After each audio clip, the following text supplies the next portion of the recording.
السلام علیکم۔ آج ہم سورۃ النحل کی آیت نمبر 30، 31 اور 32 کا مطالعہ کرتے ہیں۔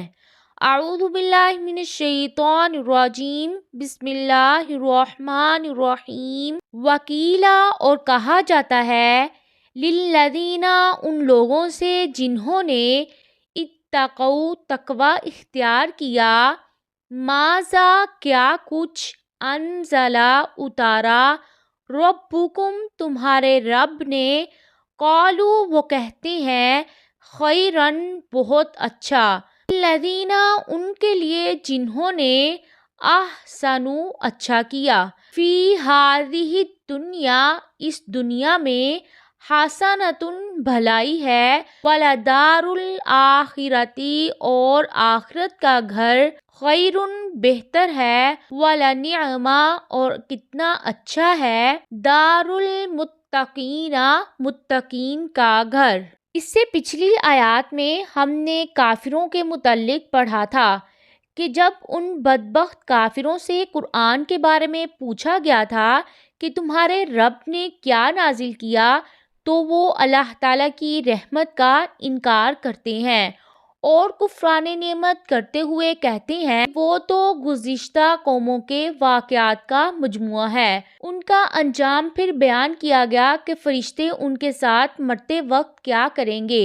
اس آیت میں اہل تقوی مسلمانوں سے یہی سوال کیا جاتا ہے تو وہ کہتے ہیں کہ ہمارے رب نے قرآن کریم نازل فرمایا جو ہمارے لیے خیر اور برکت کا باعث ہے۔ بعد اللہ تعالیٰ نے اپنے اس وعدے کا ذکر فرمایا ہے جو اس نے اپنے ان بندوں سے کر رکھا ہے جو دنیا میں نیک عمل کرتے ہیں۔ وہ انہیں دنیا میں بھی اچھا بدلہ دے گا اور آخرت میں انہیں جو ملے گا وہ تو اللہ تعالیٰ کی عظیم ترین نعمت جنت ہوگی جو متقیوں کے لیے بہت ہی اچھا گھر ہے۔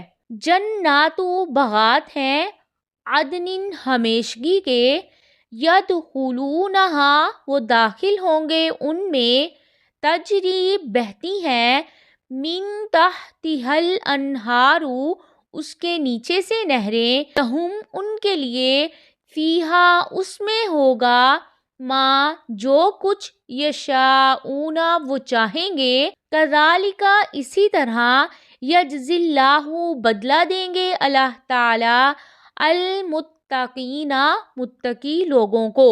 اس آیت میں جنت کی صفت کو بیان کیا گیا ہے جو اللہ تعالیٰ سے ڈرنے والوں کے لیے تیار کی گئی ہیں کہ اس میں درخت ہوں گے، نہریں جاری ہوں گی اور کھانے پینے کی ہر لذیذ چیز اس میں ہوگی۔ وہاں ہر چیز ہوگی جس کی اہل جنت خواہش کریں گے۔ آیت کے آخر میں فرمایا کہ اللہ تعالیٰ اہل تقوی کو ایسے ہی اچھے بدلے دیا کرتے ہیں۔ الذین، وہ لوگ جو، توفاہم الملائکۃ، فوت کرتے ہیں انہیں فرشتے، طیبین، اس حال میں کہ وہ پاک ہوتے ہیں، یقولون، وہ کہتے ہیں، سلام، سلام ہے، علیکم، ادخلوا، تم پر داخل ہو جاؤ، الجنت، جنت میں، بما، اس وجہ سے جو، کنتم، تھے تم، تعملون، تم عمل کرتے۔ اس آیت میں اہل تقوی کے موت کے حال کو بیان کیا ہے۔ جب فرشتے ان کے پاس پہنچتے ہیں تو ان کے احترام اور محبت میں انہیں سلام کرتے ہیں اور خوشخبری دیتے ہوئے کہتے ہیں کہ تم لوگ اپنے نیک اعمال کے بدلے ہمیشہ کے لیے داخل ہو جاؤ۔